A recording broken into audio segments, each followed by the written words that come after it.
Hola Sam, Ay, mi Rob, ¿cómo estás? bien, bien, ¿y tú? Bien, hermano, aquí con los chavos de la propedéutica y algunos invitados. Ok, excelente, fíjate que me agarraron ahorita ¿cómo se llama? Con una fónica que nunca falta ahí de una paciente que no consiguió un medicamento, más cosas, ya sabes. Muy bien, ¿Me muy bien. escuchas? Se corta un Sí, poquito va. tu audio. Ahí está. Muy bien. A ver, Perfecto. ahí estamos. Pues ahora sí tú me dices cómo va a ser la dinámica. Muy bien, pues primero te presento, mi queridísimo Rob. Bienvenido a nuestra sala de la materia de propedéutica de ciencias de la salud. El doctor Roberto Estrada es originario de la hermana República de San Cristóbal de las Casas, Chiapas. Mi Robert tuvo a bien Y es, venirse aquí a Puebla a estudiar. Estudió la carrera de médico cirujano en la UPAEP y tuve la oportunidad de compartir con él algún tiempo como interno de pregrado en la H Beneficencia Española de Puebla. Y él hizo sus especialidades en el ISSSTE, en cirugía general, también hizo cirugía bariátrica, cirugía endoscópica, así como muchos otros cursos más que ha realizado como cirugía endoscópica. Es ponente en congresos nacionales e internacionales. Ha recibido diferentes tipos de diplomas, distinciones y premios a nivel nacional e internacional. Y pues bueno, ¿qué tal? Me podría yo pasar un buen rato diciendo todo lo que mi buen amigo Roberto ha logrado en este tiempo. Pero pues qué mejor que ustedes le vayan conociendo y que, pues bueno, Robert nos pueda platicar un poquito de lo que él ha disfrutado y ha aprendido en la cuestión de la medicina. Pues bienvenido, Robert, y me gustaría pues obviamente darte este tiempo para que puedas compartirnos un poquito de ti, mi buen Rob. pues muchas gracias por la presentación, sabes hasta más cosas que yo de mí.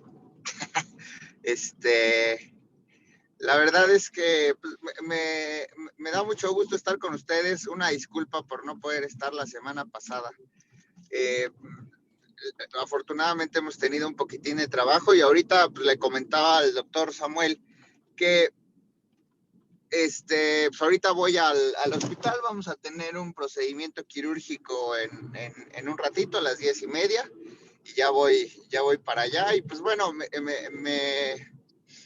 me gusta la posibilidad de poder compartir esta parte de nosotros.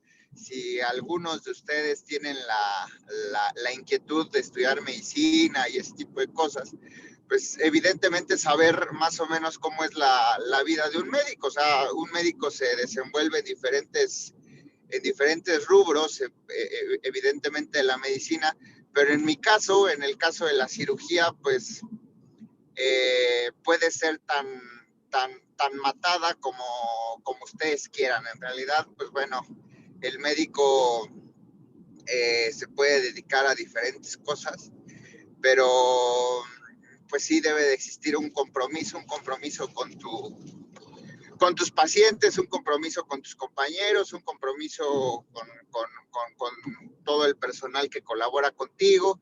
Y pues bueno, por eso les digo, la cirugía es a las 10:30 y ya tenía este compromiso con ustedes. Entonces pues hay que aprender a administrar un poquitín los tiempos y demás. Y pues bueno, antes de entrar a la sala me habló una paciente que no puede conseguir un medicamento, que ya vive en Teciutlán y no puede conseguir un medicamento. Y pues bueno, ya le estábamos dando ahí algunas opciones. No sé si tengan preguntas o cómo vamos a hacer la dinámica o qué quieren que yo les explique. Ustedes díganme. Lo que hemos estado abordando ahorita, Robert, ha sido lo que es síndrome Ajá. metabólico. y Ajá. obviamente todo lo que implica lo que es el control del metabolismo, ¿no? Y les comentaba yo que tú eres un experto en esta área, ¿no? En la cuestión de la cirugía metabólica, lo que es la manga gástrica, entre muchos otros procedimientos que se utilizan para ayudar a los pacientes al control del sobrepeso e incluso hasta el control de sus glicemias, ¿no? De su azúcar. Pues sí, sí, pues bueno, como ustedes ya saben o ya han estudiado, el síndrome metabólico es una combinación entre diabetes, hipertensión, dislipidemia, que es colesterol y triglicéridos elevados, índice cintura-cadera elevado o aumentado. Y pues bueno, esto se le llamó síndrome metabólico porque en realidad la combinación de todos estos factores es por una disfunción prácticamente en el metabolismo. Eh, Se ha visto, por ejemplo, en nosotros, yo soy cirujano bariatra. El cirujano bariatra es aquel que se dedica a operar pacientes para bajar de peso. O sea, no es como el bariatra clínico, por ejemplo, que ellos se dedican a dar dietas y medicamentos y rutinas de ejercicio y demás cosas. Una parte ahí como multidisciplinaria también utilizan ellos, pero todo desde el tema médico. Yo me dedico a operar pacientes para que ellos bajen de peso. Desde hace mucho tiempo, desde hace ya más o menos unos 25, 30 años, los cirujanos bariatras, los que empezaron con este tema para bajar de peso, se dieron cuenta que al bajar de peso también disminuían las cifras de glucosa, las cifras de presión arterial se normalizaban, los niveles de colesterol y triglicéridos se normalizaban y pues evidentemente el índice cintura-cadera iba hacia la normalidad. Entonces, cada vez comenzó a tener mayor fuerza o mayor auge el hecho de que los pacientes que tenían obesidad y además alguna de estas enfermedades o todas estas enfermedades que componen el síndrome metabólico mejoraban sus cifras. Entonces comenzaron a hacer estudios en pacientes diabéticos, en pacientes no diabéticos, en pacientes hipertensos, en pacientes no hipertensos, comparar la cirugía con medicamentos y se dieron cuenta con esos estudios aleatorizados, controlados en diferentes países, en los países en los que sí se hace investigación en forma, que la cirugía ayudaba mucho a estos pacientes. O sea, en realidad yo siempre les digo a los pacientes y a todos o cuando doy pláticas y demás, que la cirugía pues se enfoca en la disminución de peso y lo que logra la cirugía al final de cuentas es la disminución de peso y es el control y consecuentemente el control de esas comorbilidades, el control de esas enfermedades de manera secundaria, de tal manera que todo recae en que el aumento de peso evidentemente te va a desencadenar este tipo de enfermedades, pero la cirugía te va a ayudar a controlar primero la pérdida de peso y de manera consecuente el control de la glucosa, el control de la presión arterial, el control del colesterol y triglicéridos elevados y algunas otras comorbilidades o algunas otras enfermedades relacionadas con el aumento de peso. Como por ejemplo, mucha gente no sabe, pero la incontinencia urinaria, los problemas articulares de la columna, de la cadera, de la rodilla, de los tobillos secundarios al exceso de peso, hígado graso, incluso la disminución de la calidad de vida. Hemos tenido la oportunidad de operar pacientes que estaban condenados, por ejemplo, a una silla de ruedas, o pacientes que estaban, o pacientes jóvenes que tienen bullying, o pacientes que tienen depresión por el aumento de peso, todo ese tipo de cosas. ha sido solventada o ha sido tratada con la cirugía con muy buenos resultados. Incluso, por ejemplo, en pacientes diabéticos, en pacientes hipertensos, que tienen ciertas peculiaridades. Por ejemplo, existe una cosa que se llama score metabólico, que es lo que nos guía o nos dice si la cirugía va a ser efectiva con los pacientes. Nos da un pronóstico.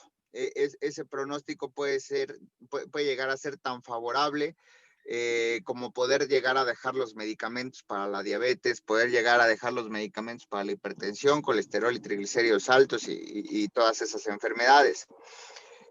La cirugía tiene una efectividad calculada en pacientes bien seleccionados entre el 60 y el 94% en el caso de la diabetes. ¿Esto qué significa? Por ejemplo, que estos pacientes llegan a tener cifras de glucosa normales sin el uso de medicamentos. Entonces, así de efectiva es la cirugía, pero en realidad así de efectiva es la pérdida de peso para el control de esas enfermedades. Si existiera algún otro método médico que pudiera llegar a bajar de peso a los pacientes y lograr tener ese mantenimiento, el mantenimiento a largo plazo que tienen los pacientes, evidentemente la cirugía yo creo que desaparecería, pero como no existe, la cirugía hoy por hoy es el método que tiene mejores resultados, que es más duradera, o sea, mejores resultados a largo plazo se podría decir, y con mayores casos de resolución de las comorbilidades, comparándola con dieta y ejercicio, comparándola con medicamentos o comparándola con cualquier otra medida, incluso invasiva como el balón intragástrico, para la resolución de esas enfermedades. Muy bien. Hay algunas preguntas que han planteado algunos de los chicos y que me parecieron súper buenas. Miriam Cabrera, ¿gustas hacer tus preguntas, por favor? Sí, profe. Bueno, pues mi primera pregunta, buenos días, es ¿qué hizo en su primera cirugía y cómo se sintió? Órale.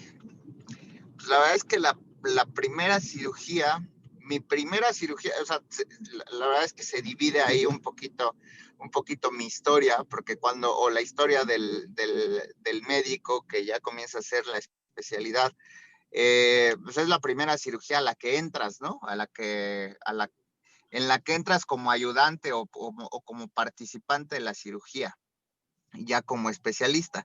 Existe la primera cirugía del internado, por ejemplo, que ahí prácticamente no haces nada, solamente asistes un poquito, incluso algunos, si te va bien, comienzas a instrumentar o pues cortas más o menos hilos.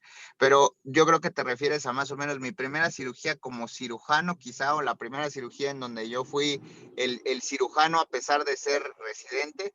Fíjate que yo tuve una experiencia bastante padre porque a mí me mandaron el primer año a Veracruz a hacer como le llamo como experiencia de campo, en donde vas a un hospital. Yo estuve en un hospital regional, que es de tercer nivel, así se le denomina, o sea, nivel alto se podría decir, y te mandan a un hospital de segundo nivel, que es un hospital regional, en donde no hay tantos insumos y demás cosas. Para no hacerte el cuento tan largo, a la primera semana de mi residencia, a mí me avientan al ruedo, a operar una vesícula abierta con mi compañero de guardia, y pues la verdad es que ninguno de los dos, o sea, habíamos entrado toda la semana en las cirugías de vesícula, pero ninguno de los dos sabía pues ser cirujano, ¿no? Tener en tus manos a un paciente. Por fortuna nos fue bastante bien. No teníamos cirujano que nos ayudara, o sea, no teníamos un cirujano maestro que nos guiara en esa cirugía, pero pues por fortuna nos fuimos bastante despacito y con mucho cuidado. Y la verdad es que la adrenalina, los nervios que tienes, los nervios que sientes al estar ahí, al estar en el quirófano y al ser tú el cirujano es incomparable. Después se va perdiendo, o sea, es como cualquier trabajo, te soy sincero, o sea, se va perdiendo esa motivación, se podría decir, no motivación, porque motivado siempre entras a tu trabajo, al trabajo que te gusta, pero vas perdiendo esa, no sé cómo te podría decir, esas ganitas o esos nervios, se podría decir, mejor dicho, esos nervios para operar, pero cada vez te sientes más seguro y obviamente cada vez lo haces con mayor facilidad y se siente padre, se siente bonito. Muy bien. ¿Qué otra Gracias. pregunta tienen?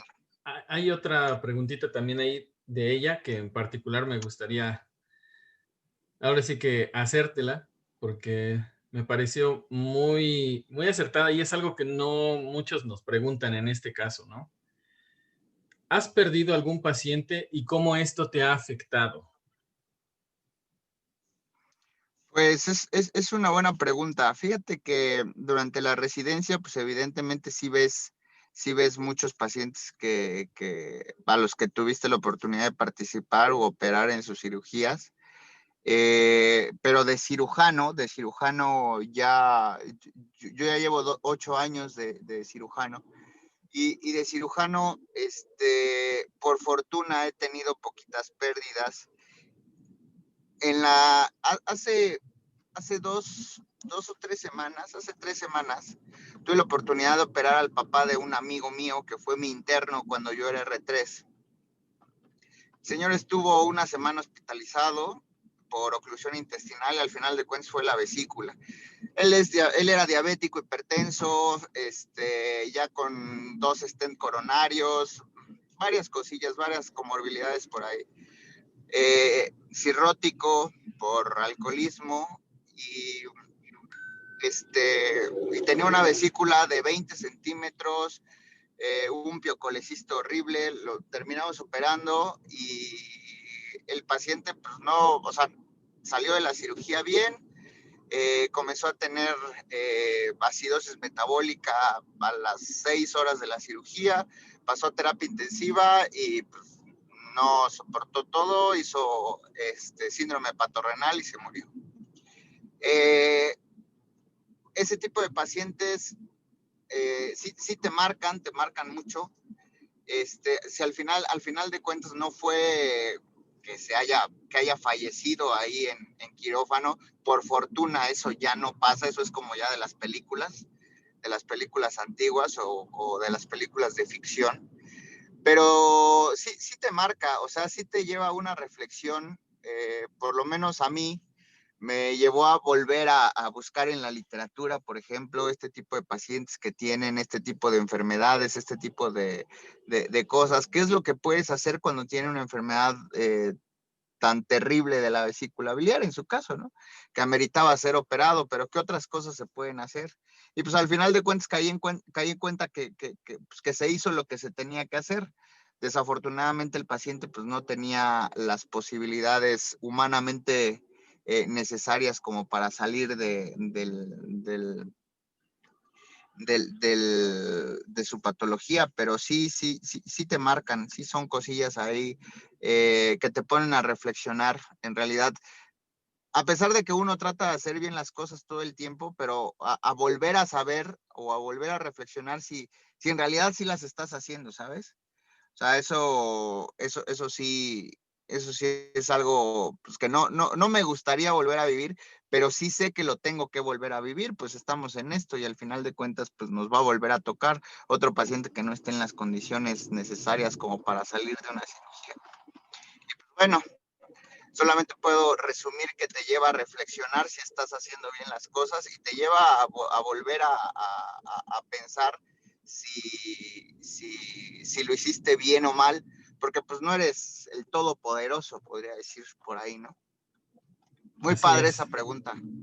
Sí, me pareció muy buena porque dije, solamente no le pasa esto al que no hace nada, Exactamente. Por ¿no? fortuna, la verdad es que no nos ha tocado esto. La cirugía a la que yo me dedico la verdad es que es una cirugía pues prácticamente segura, programada. Regularmente no veo urgencias, a esto me he querido dedicar, pero cuando pasa, pues sí dices, ay, cabrón, si no me pasaba, ¿por qué me está pasando hoy? Si no me pasó en mis inicios, ¿por qué me está pasando ahorita, no? Pero pues sí, o sea, te estás en el camino, pues te tiene que tocar, te debe de tocar, es parte de, y es parte del crecimiento profesional, también lo debes tener. Y no llega en los primeros años, llega en el momento en el que te tiene que llegar. ¿Quién sabe cómo me hubiera sentido? ¿Quién sabe cómo me hubiera sentido si me hubiera pasado esto, no sé, mi segundo año, por ejemplo, ¿no? Hubiera sido quizá un poquito más difícil recuperarse. Sí, claro. Muy bien. Aunado a esto, viene otra pregunta que me pareció interesante. Karen, adelante, Eh, Karen Arroyo. sí, gracias, profe. Gracias, doctor. Yo soy Karen Arroyo y la pregunta que quiero hacerle es, bueno, usted observa y vive diariamente cambios en sus pacientes. Entonces, ¿qué satisfacción se lleva al lograr mejorar un estilo de vida? ¿O cuál es su experiencia al terminar cada caso? Ay, pues buena pregunta. Fíjate que a mí la satisfacción que tengo es cuando comienzo a ver resultados. La cirugía bariátrica te da resultados más o menos a los 3 meses al mes, a los 3, 6, 9 meses. Al final de los 12 meses es cuando ves en realidad el resultado de forma completa. Pero cuando los pacientes comienzan a experimentar, por ejemplo, en sus estudios de laboratorio, que la glucosa les baja, que la presión arterial les baja, que ya se pueden mover, que ya tienen energía, porque algunos piensan que no van a tener energía para hacer sus actividades porque comen menos, pero en realidad tienen muchísima más energía y ven o sea, los resultados que te da el someterte a un procedimiento quirúrgico. Ahí es cuando te da el sentimiento de ser humano, ¿no? No de médico, no de colgarte un título de yo la operé y mira cómo está porque yo la operé o porque yo lo operé. En realidad no, bueno, yo no siento eso. La satisfacción del ser humano, eh, al saber que contribuiste, eso sí, al saber que contribuiste a que una persona mejorara su calidad de vida, eso sí te hace sentir muy, muy, muy bien. Pero te digo, como ser humano, como médico o como cirujano, te podría decir, en realidad, pues no, no te cuelgas esa medalla, sino nada más tratas de motivar y tratas de decirles todo el tiempo cómo son las cosas. Siempre he tratado de ser súper claro con los pacientes para decirles cómo va a ser su proceso y demás cosas. Y cuando ellos están conscientes del proceso, se siente padre. O sea, sí, te digo, sientes esa satisfacción, pero como ser humano, porque sabes que contribuiste a cambiar ese chip a ese paciente, porque hay pacientes que no lo cambian y en realidad al final del tiempo, los hayas o no los hayas operado, no tienen buenos resultados. Eso también es cierto. Entonces tienes que cambiar ese chip. Cuando logro cambiar ese chip, ahí sí me siento realizado, pero como ser humano. Ok, muchas gracias por contestar mi pregunta. Renato. No, gracias, no sé si te la contesté bien. Sí, la verdad sí, me quedé satisfecha con la respuesta. Bien.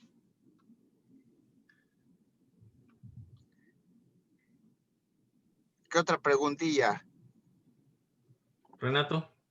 Sí. Buenos días. Hola. ¿Por qué eligió la especialidad de cirugía? ¿Por qué es lo que más le motivó? En el internado en donde yo lo hice con el doctor Quiñones, había mucha cirugía y y me gustaba cómo era la resolución de los casos. Regularmente, por ejemplo, yo estaba en el servicio de pediatría y en lugar de subirme a pediatría, pues como que cambalacheaba ahí con mis compañeros. Ahora no se puede hacer. Esto era hace muchos años, créanme. Pero lo podíamos hacer, cambiaba el servicio de pediatría y me subía a quirófano y demás cosas. Las primeras veces que entré a quirófano me sentí muy nervioso porque no sabía qué hacer, pero me fue gustando mucho. Cuando yo terminé el servicio social, yo lo hice con un doctor bastante reconocido y él es hematólogo. tuve hasta en mente hacer hematología, pero por fortuna no lo hice. El gusto por la cirugía empezó en el internado. Yo cuando empecé el internado quería ser pediatra, imagínate, ya de ahí justo en el internado le huí a la pediatría, porque me gustan los niños y soy ahí de esos tipos que juegan con los niños y demás cosas, pero no me gusta verlos enfermos. Entonces, me deprimía, me hacía llorar el hecho de ver a los niños enfermos. Entonces empecé a buscar opciones y lo que a mí me gustaba era cirugía, era entrar a quirófano y estar ahí en un momento. Soy como que medio ermitaño y cuando estás en cirugía estás en tu mundo y estás en tu momento y yo creo que eso es lo padre de la cirugía. Te transportas definitivamente a otro mundo. Te transporta a otro mundo, exacto. Ok, gracias por contestar a mi pregunta. Muy bien, Gracias chicos. a ti. Mariel, adelante.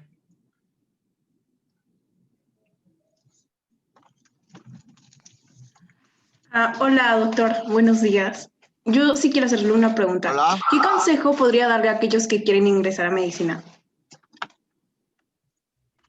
Uy. Pues, mira, la vida del médico no es fácil. O sea, ya llegué al hospital, entonces ya estoy más tranquilo. Tú tienes que pensar que, pues bueno, evidentemente cuando empiezas a estudiar medicina no vas a pensar en qué vas a hacer después de estudiar medicina, sino que debes de tener en mente que cuando termines medicina, eso no se queda ahí, a diferencia de las otras carreras. Bueno, no menosprecio las otras disciplinas, las otras carreras, pero en medicina sí te tienes, así como me decían o me aconsejaban, yo decía, ay, eso no es cierto. Siempre tienes que hacer un poquito o pensar en hacer un poquito más allá. Y tienes que saber también que cuando estudias medicina y sales de medicina, al final de cuentas eres nada, eres médico, pero todavía tienes que aprender muchísimo. Medicina se aprende con los pacientes, no en la universidad. Medicina se aprende todos los días aprendes algo nuevo. Y lo que te podría decir es que disfrutes la carrera, si vas a estudiar medicina, que disfrutes la carrera, pero que tengas en mente siempre que al final de esa carrera, o sea, de esos 6 años o de esos 4 años, 5 años en la universidad, pues no habrás aprendido ni el 10% de lo que abarca tu profesión como médico, ni siquiera la medicina, porque ninguno de nosotros sabe el 100%, ni siquiera yo creo que el 20% de toda la medicina, ¿no? Pero que sabrás que el mundo de la medicina no es extremadamente amplio y cuando salgas de la carrera no vas a saber absolutamente nada y vas a tener que esforzarte aún más por tener un lugar. Y disfrutar la carrera, disfrutarla. Yo la disfruté mucho, fíjate. Cuando me reúno con mis cuates, siempre recordamos todas las tonterías que hacía, porque yo siempre he sido como que muy inquietito.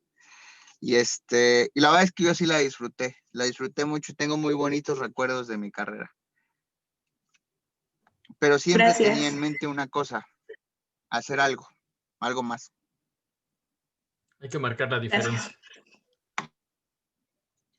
Exacto. Muy bien. Andy, por favor, me mandaste mensajito. Adelante con tu pregunta, Andy. Buenos días. Mi pregunta es, ¿cuál es el proceso de una cirugía, específicamente en las de reducción de peso? Uy, esa está buenísima. Está buenísima. Pues bueno, el proceso es bastante padre.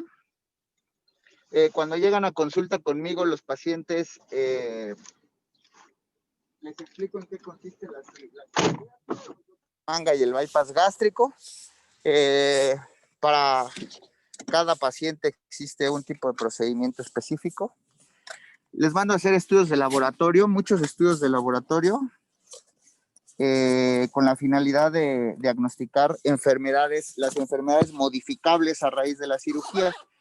Van con la psicóloga y con la nutrióloga. La psicóloga evalúa que esté en condiciones evidentemente psicológicas para el procedimiento quirúrgico.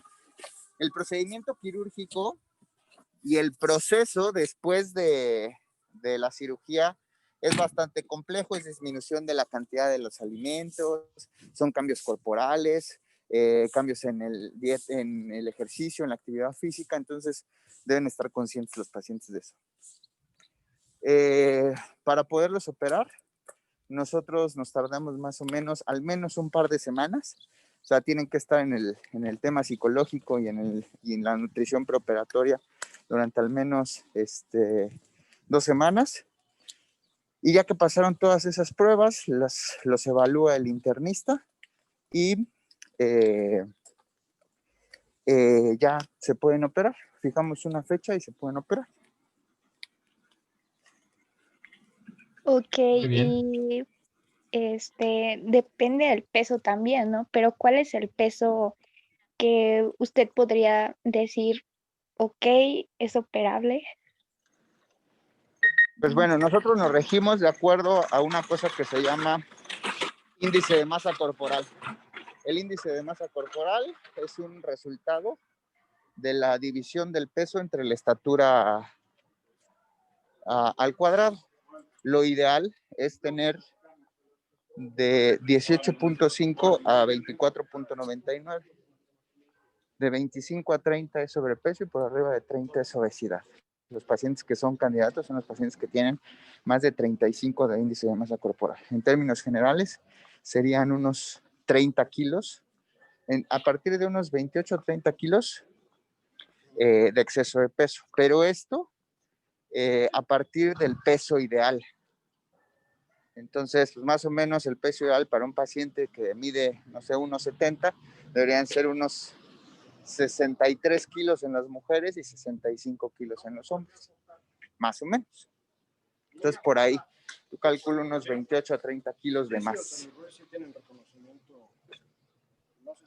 Ok, Perfecto. y bueno, mi última pregunta, ¿usted cree que después de la cirugía los pacientes pueden volver a recaer? Claro. En la manga, te explico rápido, en la manga gástrica nosotros cortamos el estómago de forma vertical. Entonces tenemos un estómago de forma de un globo normal, lo volvemos como un globo de forma de un payaso, de los payasos. Porque por aquí está la entrada. Entonces la capacidad del estómago es más o menos de 150 a 200 mililitros.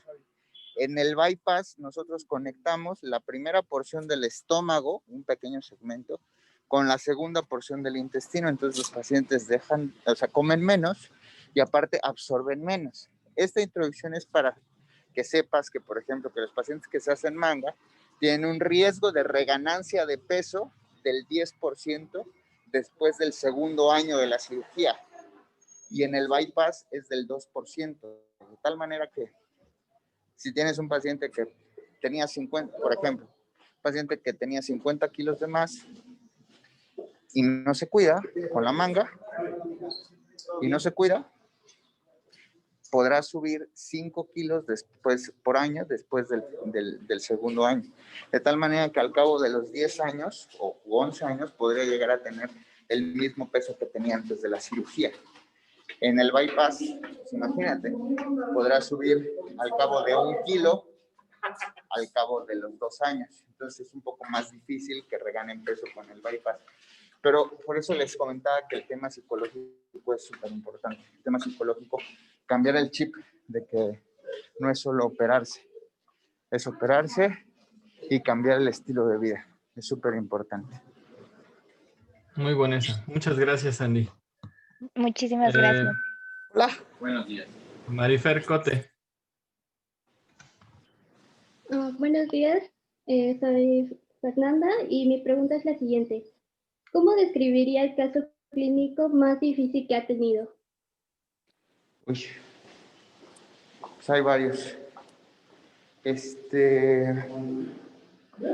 Pero te puedo decir que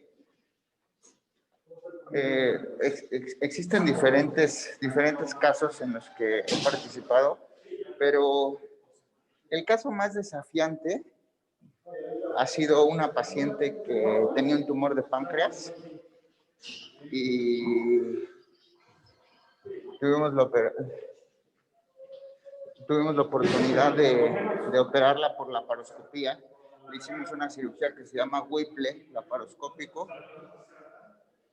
y en esa cirugía nosotros cortamos la mitad del estómago, la primera porción del intestino, la vía biliar y la cabeza del páncreas y hacemos una reconstrucción de todo.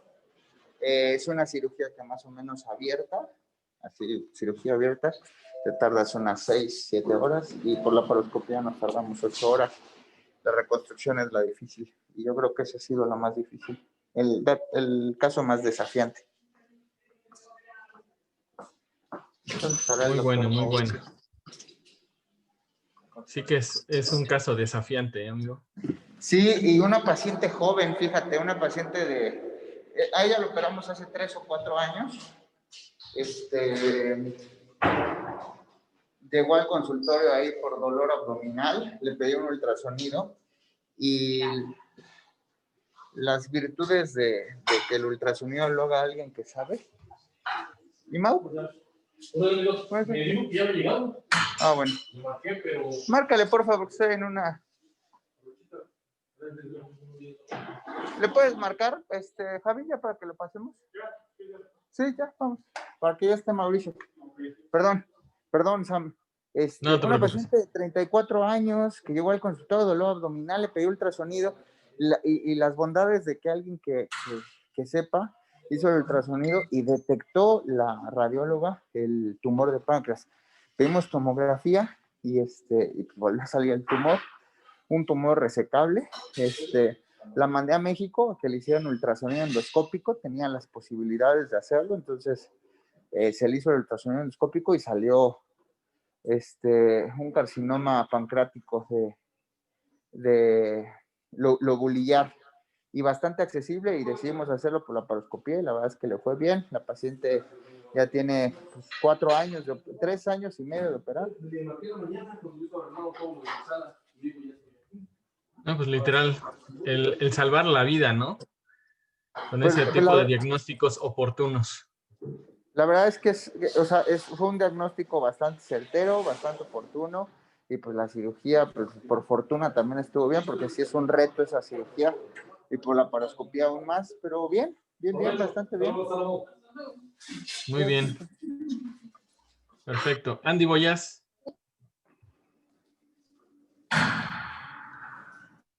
Hola, buenos días. Mi pregunta es, ¿cuál es la parte que más le gusta de su carrera y la que no tanto le gusta? La que más me gusta es esto que estoy haciendo ahorita. Bueno, compartir cosas, porque no sé si ya se dieron cuenta que soy medio verborreico, me gusta hablar y hablar y hablar. El quirófano, o sea, yo soy feliz, sería feliz estando todo el día en quirófano, estando todo el día operando. La que menos me gusta es la de antes de estar con ustedes. El consultar por teléfono y la consulta sí me irrita un poco. Pero de ahí es en donde salen los pacientes. Por eso soy cirujano, porque no me gusta la consulta. Y menos por teléfono. O sea, ahorita te podría decir que tengo como 20 mensajes de WhatsApp ahí en la bandeja de entrada. Y 10 son de pacientes. ¿Qué ha sido lo más difícil que ha tenido que pasar por su carrera? Más difícil. ¿Cuál ha sido lo más difícil que has pasado? Aquí está el doctor Antón. Él es anestesiólogo, intensivista, especialista en dolor.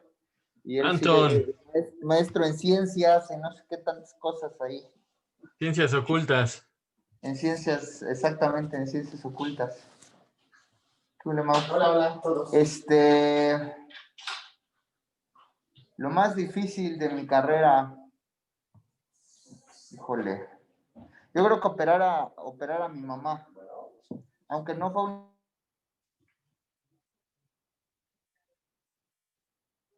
una cirugía,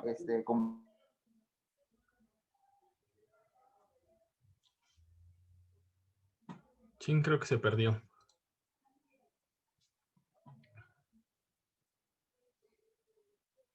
Ya ni modo.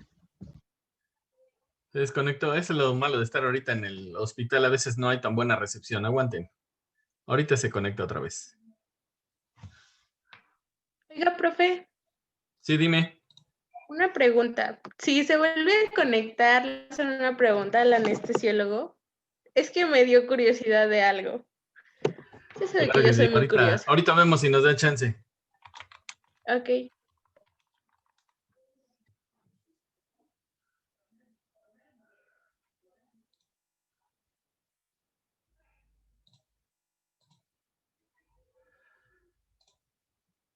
Pero bueno, como pueden ver, la cuestión de la cirugía es fascinante. A mí me encanta también. Perdón, se desconectó, es que entró una llamada y Está bien, está bien. se desconectó.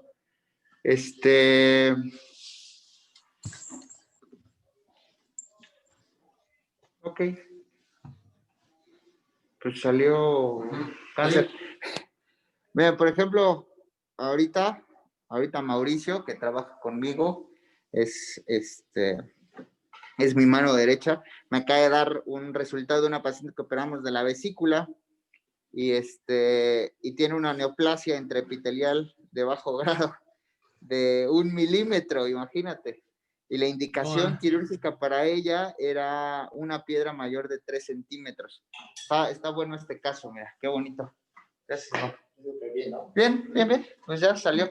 Ahorita voy por mi gorro. Sí. ¿Puedes meter mis cosas? Sí. Mi mochila, pues. Yo creo que el caso más difícil, o sea, en términos de estrés, ha sido operar a mi mamá. Operar como a la familia, a mi familia. Yo he operado a mi sobrino, he operado a mi mamá, a mi hermana, he entrado a la cirugía de mi hermano. Yo creo que eso ha sido de lo más difícil. En términos de presión, se podría decir. Muy bien. Ok, ¿alguien más, chicos?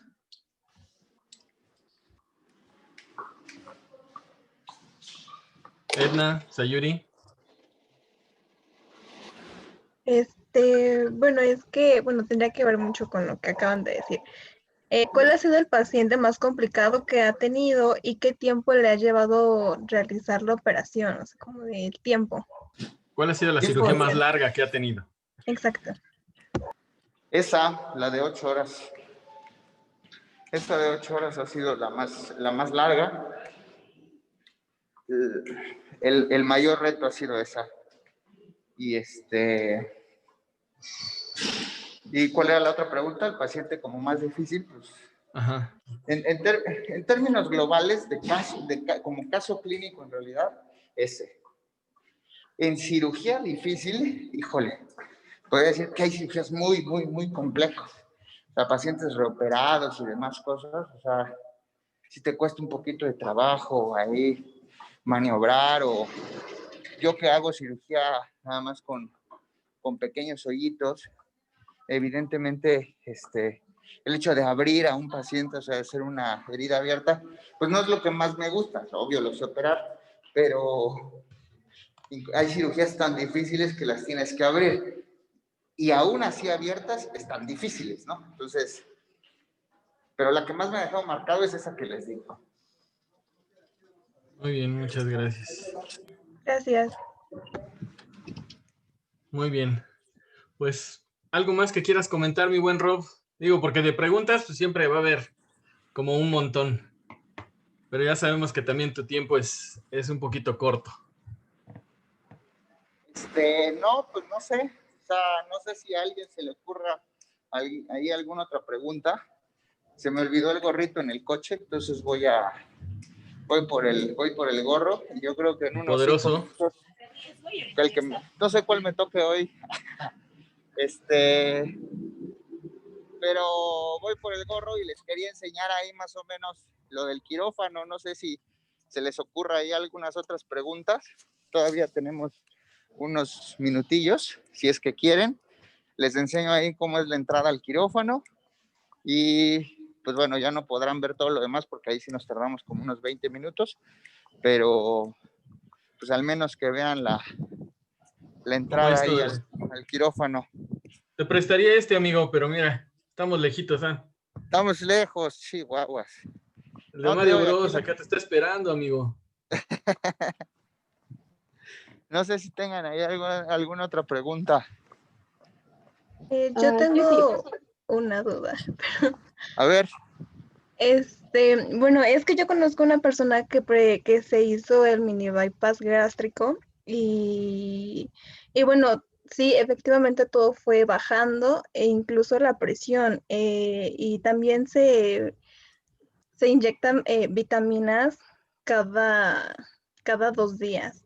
Y bueno, creo que no sé si eso le está afectando mucho porque recién nos estaba comentando que también los latidos del corazón están muy bajos, que son de 45 por minuto. Entonces, no sé como qué solución hay para eso o como por qué le pasó eso. Muy bien. Tocaste un buen tema. Mira, el bypass gástrico se divide en dos. Es el bypass gástrico en Y y el mini bypass gástrico. El mini bypass gástrico se le llama así porque nada más se hace una unión. No sé si recuerdas ahí lo que les expliqué antes, pero en el bypass se une el estómago a la segunda porción del intestino y se une también intestino con intestino. En el bypass gástrico no, nada más se une estómago con intestino. Los pacientes que se hacen mini bypass gástrico sí deben ser súper bien seleccionados, porque pueden tener este tipo de cosas, ¿no? Datos de desnutrición, y el seguimiento sí tiene que ser muy estrecho. O sea, por ejemplo, yo con mis pacientes soy súper intenso y tengo a una persona especial para que les marque cierto determinado tiempo si es que no han llegado a la consulta, para que les mande sus estudios de laboratorio y para que esté ahí al pendiente de los pacientes. La cirugía bariátrica no es un tema de operarte y ya, no es como una cesárea, un apéndice, no sé, cualquier otra cosa, es un tema de una relación muy estrecha con tu médico y tienes que estar yendo a consultas de manera regular. No sé si le hayan hecho el mini bypass y no sé si lleva un control. La inyección de vitaminas tiene que ser cada 3 meses, la toma de vitaminas vía oral tiene que ser todos los días, eso sí es evidente en el bypass, en la manga no, en la manga solo es obligatorio durante el primer año, en el bypass es de por vida. Entonces lo ideal es que se haga estudios de laboratorio, primero que contacte a su médico, a su cirujano, a quien le haya hecho la cirugía. Si no, pues ya si no puede, si se operó en algún otro lugar y demás, con mucho gusto yo lo puedo ver. Le tenemos que hacer estudios de laboratorio y saber por qué tiene todo eso, ¿no? El seguimiento con la nutrióloga es también súper importante. Igual y no está comiendo lo que debería comer y todas esas cosas. Ok, gracias. Pero no es normal. Una evolución así de un paciente, sí evidentemente no es normal. O sea, yo te podría mostrar ahí a muchos pacientes que se han operado con nosotros y el seguimiento sí es súper importante. Eso sí es muy, muy, muy importante. Si no tienen seguimiento, puede pasar este tipo de cosas. De ahí la importancia que habíamos comentado del manejo, chavos, de manera multidisciplinaria. Porque precisamente Roberto pues, no trabaja solo, trabaja con todo un equipo de trabajo especializado, cada uno en su área. Bueno, sí, ya te puedo tomar. Sí. Ya pasé con ellos. Sí. Okay. Gracias. ¿no? Así Muy es. bien. ¿Qué otra pregunta? Yo tengo otra pregunta que, Ándale. bueno, me quería hacer. ¿Qué puede hacer un paciente para evitar los riesgos o las complicaciones en una operación? ¿Qué puede hacer un paciente?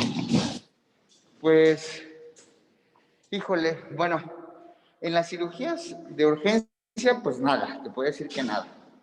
Pero en las cirugías programadas, por ejemplo, vamos a hablar de cosas que no tienen que ver con cirugía bariátrica, que ahí el paciente tiene que entrar en las mejores condiciones posibles. O sea, esas 2 semanas es para ponerlo en condiciones posibles. Y si no bastan esas 2 semanas, nos tardamos 3, 4, hasta un mes. Nos hemos tardado con un paciente hasta 3 meses para operarlo. Porque tenía mucho peso, mucho exceso de peso, y tenía síndrome de apnea obstructiva del sueño. Severo. Entonces hay que ponerlo en condiciones porque si no el paciente se muere después de la cirugía, o sea, deja de respirar y se muere. O sea, se cansa el pulmón y se muere. Entonces hay que ponerlo en condiciones. En términos generales, por ejemplo, en pacientes míos, que yo también opero muchas hernias de la pared abdominal, y regularmente los pacientes que tienen hernias ventrales, hernias grandes de la pared del abdomen, son pacientes obesos, pacientes con muchas otras comorbilidades. Entonces, a esos pacientes hay que dejarles en claro que se tienen que adecuar, 1, a pérdida de peso, 2, a control de la diabetes, a control de la hipertensión, a control de diferentes cosas para poderse operar. Si tú estás lo mejor posible para una cirugía, evidentemente las complicaciones serán mucho menores. Te podría decir que tú ¿qué puedes hacer para evitar una complicación en una cirugía? Híjole, pues comer bien, hacer ejercicio, dormir bien y tomar mucha agua, ¿no? Casi lo que dicen todos. Sí, pues. Gracias. Come sanamente, come frutas y verduras. Exacto, todo eso. Adiós a mis memelas, ni modo. Exactamente. O sea, en realidad sí te tienes que cuidar. O sea, yo te puedo decir que yo escogí un ritmo de vida lo más cercano a la vida bien. O sea, sí, como me gusta comer mucho, me gusta comer lo que dices, memelas, gorditas, hamburguesas, pizza y todas esas cosas, pero también hago un buen de ejercicio. O sea, yo hago casi 2 horas y media diarias de ejercicio, menos los domingos. Entonces, pues sí, te tienes que cuidar.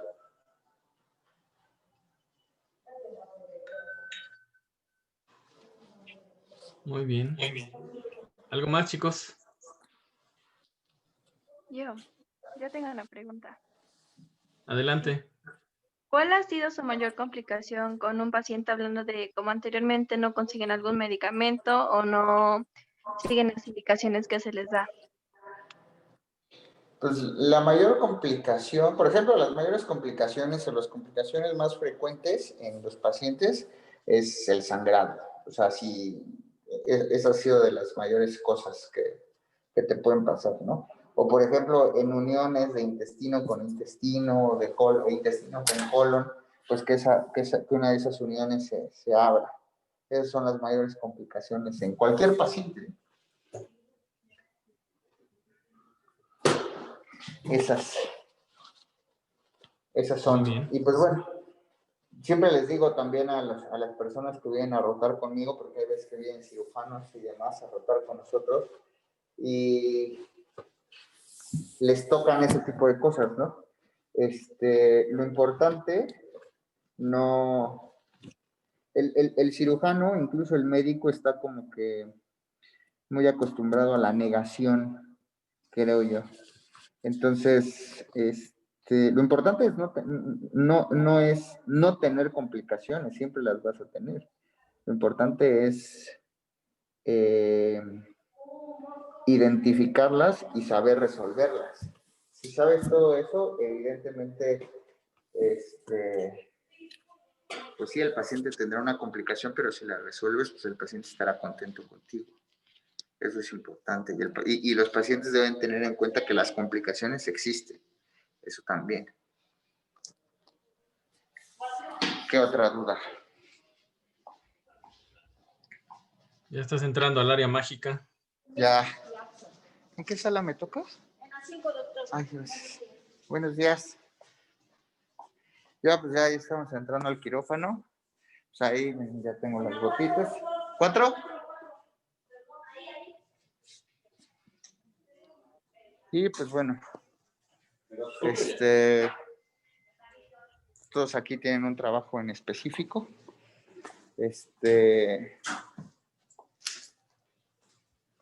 Mari es la experta en el equipo de laparoscopía. Este es el equipo de laparoscopía.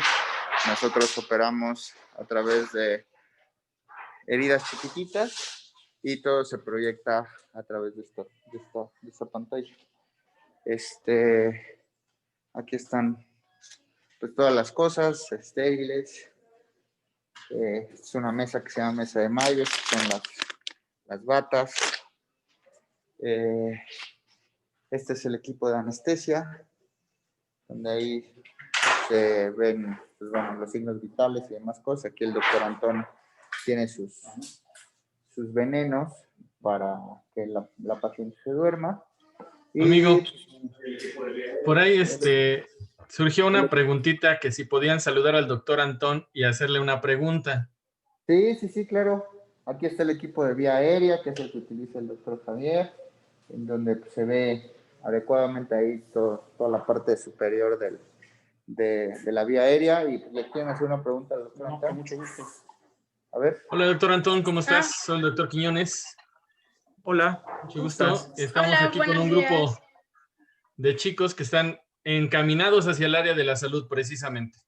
Ok. Entonces, por ahí me estaban surgiendo una duda específicamente para ti. Entonces, pues adelante, chicos. Buenos días. Yo tenía una duda acerca de, bueno, si alguna vez le ha tocado que la anestesia como que surge muy rápido y el paciente, no sé, se despierta en alguna operación o algo así, no sé. Esa era mi Eso duda. siempre. ¿Alguna vez le ha surgido eso? No, bueno, digo, actualmente con el monitoreo que tenemos de transanestésico, ¿no? De tanto el BIS o la entropía, nos permite estar visualizando una adecuada profundidad anestésica durante todo el procedimiento quirúrgico.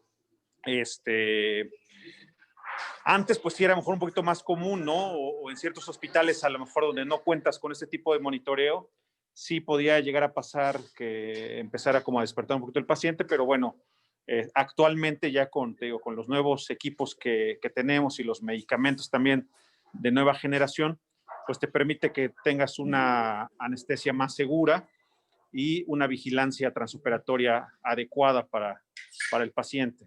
Uh-huh. Perfecto. Ok. Ok, gracias, esa era mi duda. Sí, con mucho gusto. Muy Gracias. bien, ¿alguien más, chicos? Yo tengo una. Gracias, doctor Antón. ¿O para qué? No sé.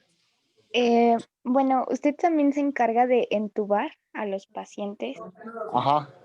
El término correcto es intubar, pero ahorita te lo paso. Intubar. Sí, generalmente ante los pacientes que requieren, obviamente, un tipo de anestesia general, se requiere colocar una vía aérea. En este caso va a ser una intubación orotraqueal para poder proporcionar ventilación mecánica durante el procedimiento quirúrgico. Uh-huh.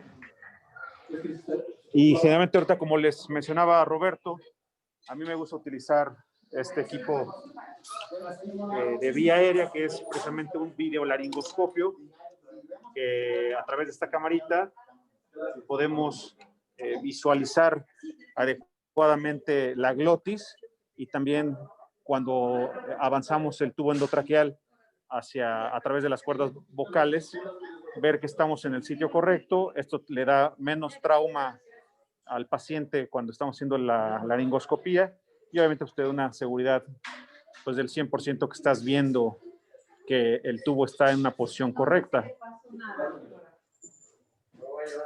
Ok, otra pregunta. ¿Cuántos tipos de anestesia existen? Bueno, tenemos lo que es la anestesia general, que es solamente dormir completamente a la paciente.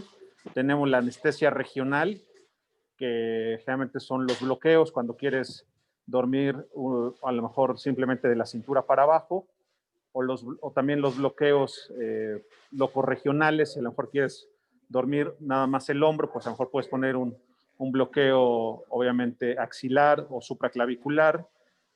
Si quieres dormir a lo mejor el tobillo, pues también pones un bloqueo exclusivo de esa zona del tobillo. Entonces tenemos anestesia general, la anestesia regional, tenemos otra que es la sedación, que es para procedimientos que a lo mejor no requieren un sueño tan profundo como a lo mejor una endoscopía, algún estudio de resonancia, algún estudio de imagen, pues nada más les das una sedación endovenosa, en lo que haces es inducir un sueño superficial, simplemente para que el paciente esté cómodo y no tenga molestias. Ok, muchísimas gracias. ¿Sí? Muchas gracias, doctor Antonio. Mucho gusto. Igualmente, gusto en De verte. regreso con el doctor Roberto Estrada. Roberto, gracias. Pues bueno, miren, ahorita pues ya todos están haciendo sus labores. Ahí está la doctora Mariana, que también trabaja con nosotros. La paciente ya le están descubriendo para monitorizarla, para que el doctor Antón comience a checar sus signos vitales. Eric, que es el instrumentista que siempre está con nosotros, él ya empezó a hacer la mesa, a conformar toda la mesa para que nosotros nos vistamos. Y pues bueno, ya no vieron cuando pasó la paciente, pero también hay un camillero, está la enfermera circulante, que es la encargada de tener pues todos los aditamentos necesarios para que en la sala esté todo correcto. Entonces, pues bueno, todos tenemos nuestro trabajo, todos tenemos nuestra labor dentro del quirófano, y pues si bien no todo está extremadamente bien coordinado, pero sí todos saben qué es lo que tienen que hacer para que la cirugía salga lo mejor posible. Todos están ahí haciendo sus labores. En poder operar al paciente, pues nos tardamos más o menos unos 20 minutos en lo que la paciente se duerme, en lo que se pone en posición, en lo que se lava, se viste, y en lo que nosotros nos lavamos, nos vestimos y todo, nos tardamos alrededor de unos 20 minutos más o menos. Excelente. Pues todo el éxito en tu cirugía, amigo. Muchas gracias, amigo.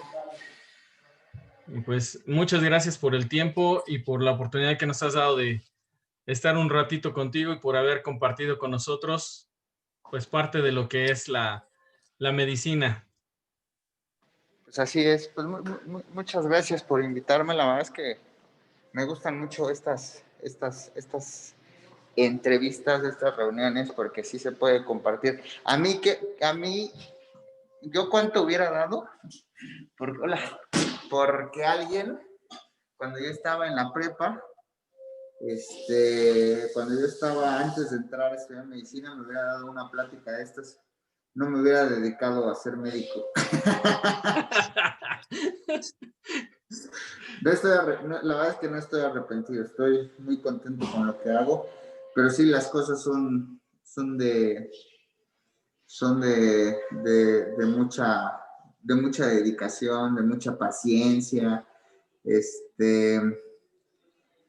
Te tiene que gustar, o sea, si no te gusta, híjole, sí la pasarías mal, pero la verdad es que a mí sí me gusta un buen todo esto. Es padre. Bien. Pues, hermanito, muchas gracias. Un abrazo fuerte a la distancia. Pronto nos estaremos viendo.